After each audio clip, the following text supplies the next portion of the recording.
Hi, guys. Just to recap, thanks for tuning in again.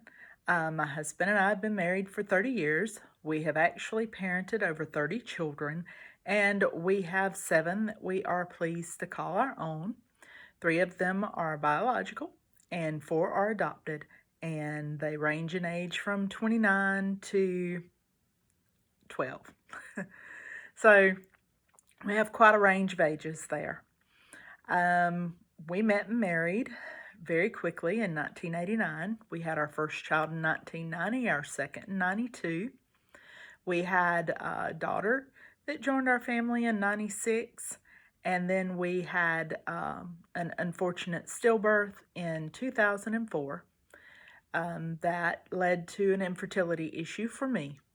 So at that point, I decided to research adoption, and there wasn't a lot of support for that from our families. They were very rigid in their beliefs. And my husband really wasn't on board either at the time. But when we got our first placement, the first child was placed in our home, that changed his outlook on things. So we never intended to foster, but we did. We certainly had a permanency plan in mind the entire time, but of course, when you have the social worker on the line and they're telling you, hey, we've got these children, we don't have anywhere to place them, can you?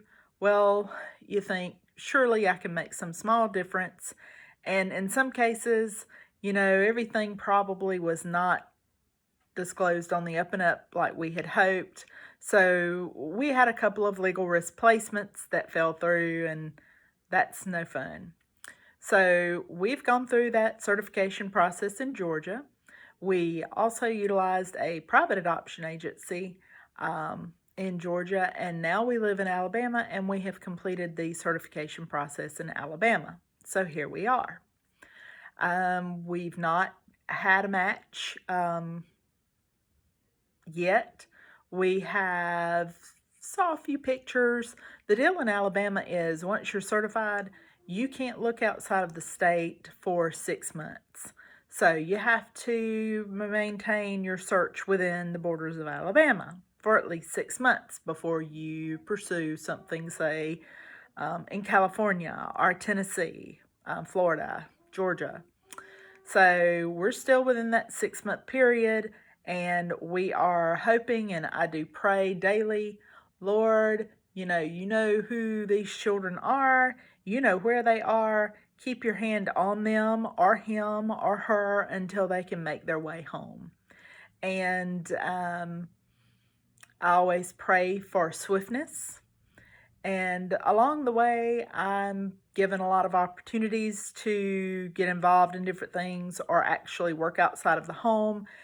And my go-to when that happens is, my prayer is, Lord, if this is not something that I'm supposed to be doing, cut it out and get rid of it quickly so that